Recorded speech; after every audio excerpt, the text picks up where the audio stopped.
Queridos irmãos, a paz do Senhor Jesus, sou o pastor Elias Santana, aqui da Igreja Sede, no Distrito Federal. Estamos juntos para darmos continuidade à nossa leitura bíblica diária. Hoje nós vamos ver a segunda parte do capítulo 9 do livro do Gênesis. Nós vimos, irmãos, a partir do capítulo 6, a história de Noé. Vimos que a humanidade se perdeu em seus pecados, em seus delitos, se afastando de Deus e da sua vontade. Até mesmo os descendentes de Sete, que era a geração piedosa que buscava ao Senhor, havia se misturado com os descendentes de Caim, e assim todos se desviaram da vontade de Deus. Veja que o próprio Deus observou a terra e viu a que ponto de perversão havia chegado toda a humanidade e como as suas práticas eram malignas diante dele. Então Deus resolve destruir a terra, destruir os habitantes da terra através de um dilúvio. Porém Noé, um homem justo, íntegro e que andava com Deus, achou graça diante de Deus, e Deus teve misericórdia de Noé e de sua família, e providenciou para Noé uma arca para a salvação de toda a sua família e também dos animais. Deus então mandou o dilúvio, muitas e muitas águas sobre a face da terra. As águas inundaram a terra, toda a forma de vida pereceu. Noé e sua família estiveram dentro da arca por mais de um ano, até que as águas do dilúvio todas pudessem ter baixado para que eles pudessem sair da arca. Ao saírem da arca, Noé e sua família ofereceram sacrifícios a Deus. O Senhor recebe o sacrifício de Noé e o Senhor então estabelece uma aliança com Noé. Não somente com Noé, mas com toda a sua família, com todos os animais e com toda a humanidade. O Senhor disse a Noé: estabeleço a minha aliança convosco. Tudo que existe nunca mais será destruído com as águas do dilúvio. Nunca mais haverá outro dilúvio para devastar a terra. E como sinal desta aliança que o Senhor fizera com Noé, ele coloca no céu o seu arco, ou seja, o arco-íris, para que todas as vezes que a humanidade contemplasse o arco de Deus no céu, pudesse se lembrar desta aliança. Hoje, então, irmãos, nós vamos ver o final do capítulo 9 do livro do Gênesis, a partir do versículo 18, que é também o final da história de Noé. Diz assim a palavra do Senhor, Gênesis capítulo 9, versículo 18. Os filhos de Noé que saíram da arca foram Sem, Cã e Jafé. Cã é o pai de Canaã. Esses três foram os filhos de Noé, e a partir deles se fez o povoamento de toda a terra. Noé era cultivador e foi o primeiro a plantar uma vinha. Bebeu do vinho que havia feito, embriagou-se e ficou dentro de sua tenda.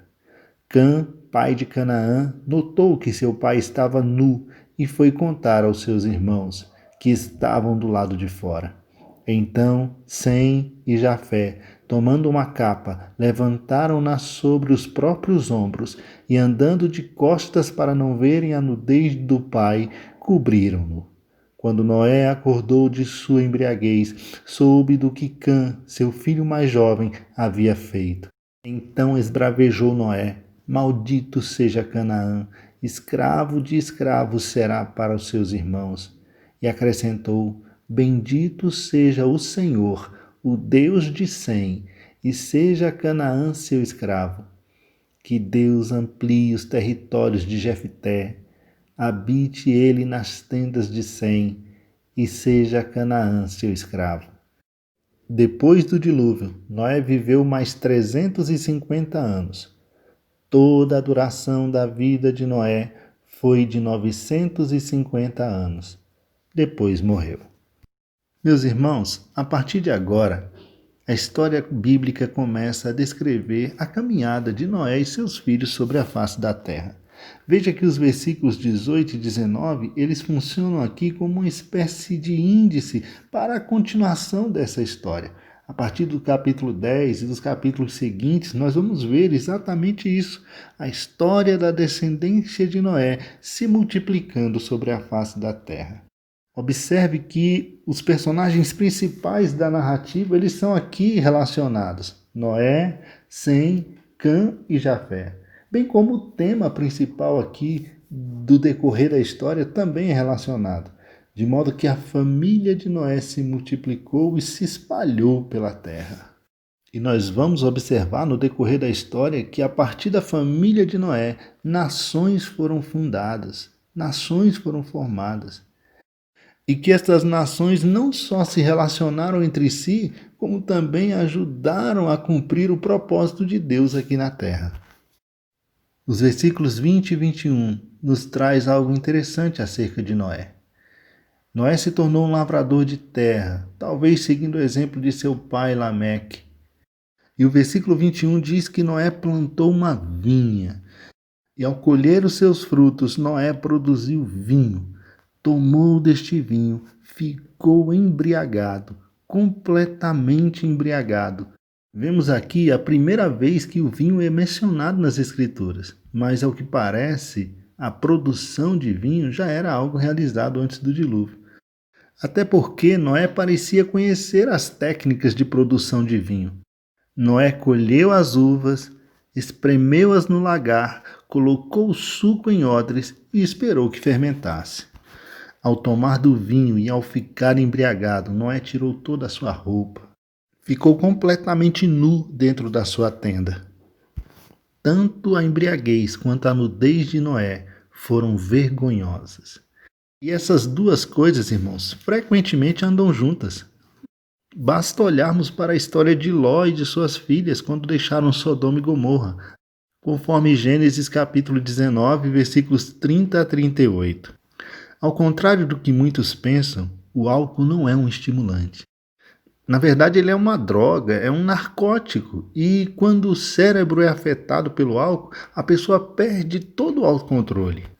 Ainda bem que Noé estava dentro da sua tenda e não em um lugar público, né? E senão a vergonha dele seria ainda maior.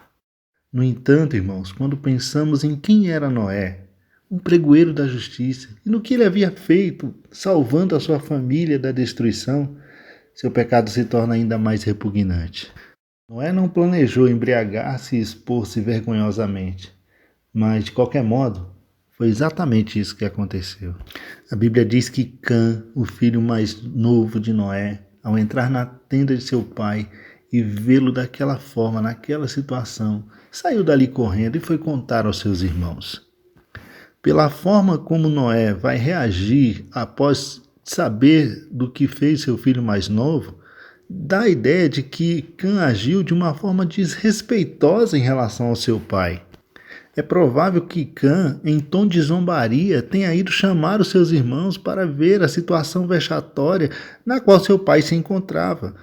Cã poderia ter espiado na tenda, visto rapidamente qual era a situação do seu pai e ter ido lá e coberto seu pai, sem comentar o incidente com ninguém. Mas em vez disso, pareceu ter se divertido com a cena. E foi correndo contar aos seus irmãos. É possível que tivesse até sugerido que os outros irmãos fossem lá também dar uma olhada e rir juntamente com ele. Fato é que com esse gesto, Cã revelou uma fraqueza em seu caráter. A forma como uma pessoa reage ao pecado e à vergonha de outros é exatamente uma indicação do seu caráter. E no versículo de número 23, nós vemos que em uma atitude completamente diferente da atitude de Cã, seus irmãos Sem e Jafé tomaram uma capa, levantaram-na sobre os seus próprios ombros e, andando de costas para não verem a nudez do pai, foram e cobriram seu pai. Veja que, ao invés de rir juntamente com seu irmão, ao verem aquela cena humilhante, Sem e Jafé demonstraram amor pelo seu pai. Juntos, os irmãos seguraram uma vestimenta, entraram de costas para a tenda, olhando para outra direção, para não verem a nudez de seu pai, e cobriram Noé. Vale observar que o amor não purifica do pecado, pois isso só é possível através do sangue de Jesus Cristo. O amor também não é conivente com o pecado, pois o amor quer o melhor para os outros.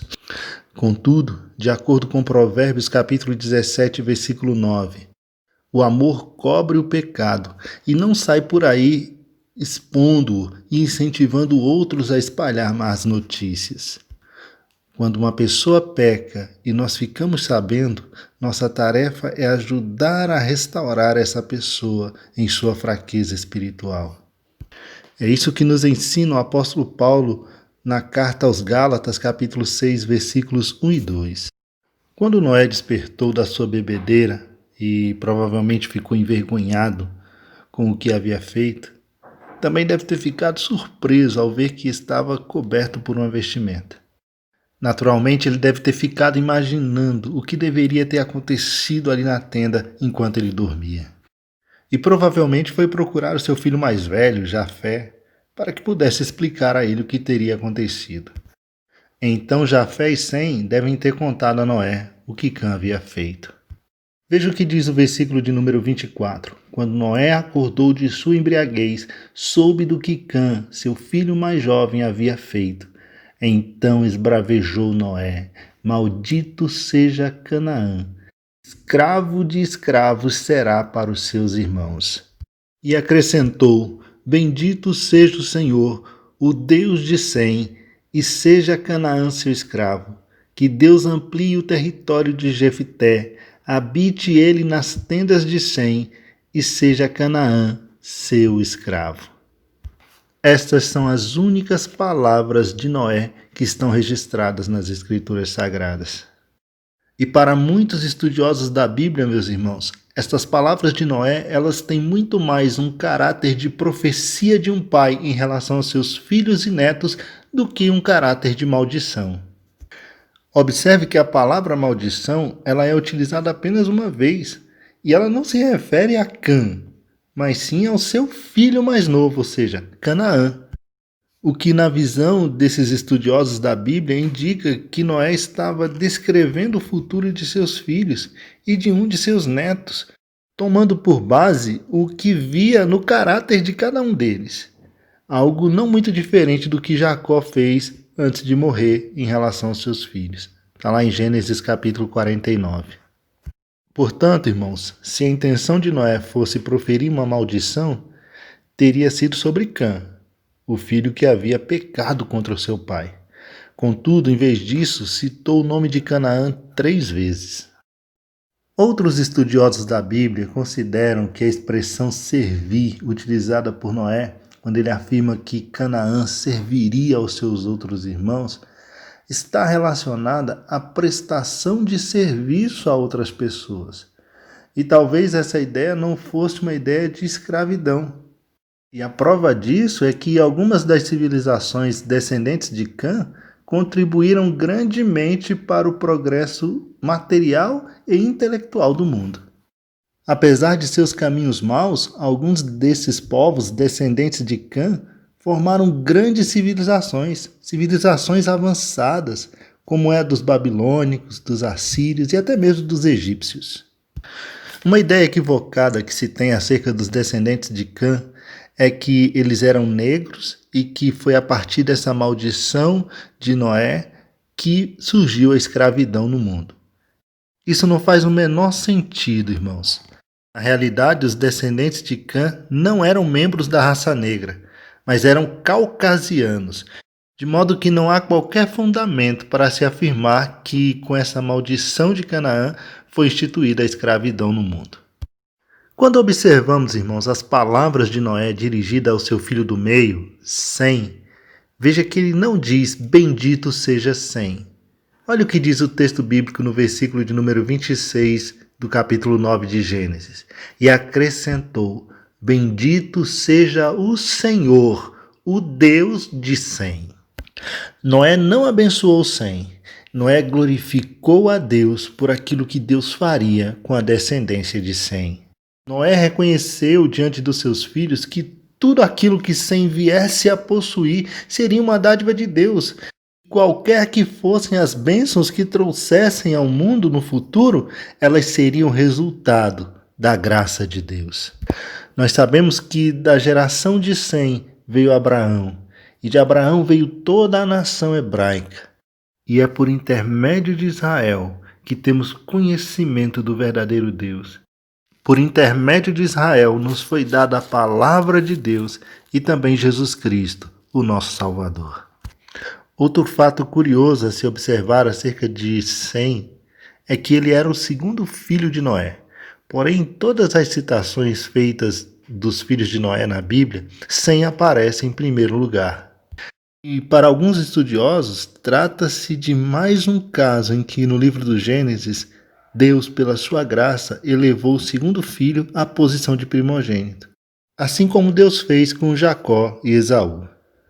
Quanto a Jefité, no versículo de número 27, Noé diz que Deus amplie o território de Jefité, habite ele nas tendas de Sem, e seja Canaã seu escravo. O nome Jefité no hebraico significa expandir. Portanto, há aqui um jogo de palavras quando Noé diz que Deus amplie os territórios de Jefité. Jefité foi o ancestral das nações gentias. E enquanto os descendentes de Cã construíram grandes civilizações no leste, e os semitas assentaram-se nas terras de Canaã e territórios vizinhos, os descendentes de Jefité se espalharam para lugares muito mais distantes do que os seus parentes, e chegaram até as regiões que conhecemos hoje como Ásia Menor e Europa. Porém, apesar de os descendentes de Jefité serem bem-sucedidos em suas conquistas, no que diz respeito a questões espirituais, eles dependeram de Sem. Deus é o Deus de Sem, e os descendentes de Jefité podiam encontrar a Deus nas tendas de Sem. Repare que a Bíblia diz que Deus escolheu Israel para ser luz para os povos gentios. E quando Jesus veio ao mundo, no Evangelho de Lucas, no capítulo de número 2, nós encontramos o momento em que Simeão apresenta Jesus no templo. E a palavra de Simeão é que ele é luz para a revelação aos gentios e para a glória do povo de Israel. E por fim, meus irmãos, após o dilúvio, Noé viveu mais 3 séculos e meio. E temos bons motivos para crer que ele andou com Deus e serviu a Deus fielmente. E no que se refere aos fatos narrados aqui no capítulo 9, onde Noé se embriagou e foi motivo de vergonha se expondo nu diante do seu filho, com certeza Noé se arrependeu e o Senhor o perdoou. Noé, o pregoeiro da justiça, morreu aos 950 anos de idade. Queridos, que Deus os abençoe, que a palavra de Deus permaneça em nosso coração. Vamos continuar firme nesse propósito de leitura da palavra do Senhor. Eu agradeço a Deus pelo privilégio de poder participar desse projeto tão lindo de leitura da palavra do Senhor. Agradeço também à nossa pastora presidente, pastora Luíde, ao pastor Gideão Júnior, pela confiança a nós depositada. A paz do Senhor Jesus.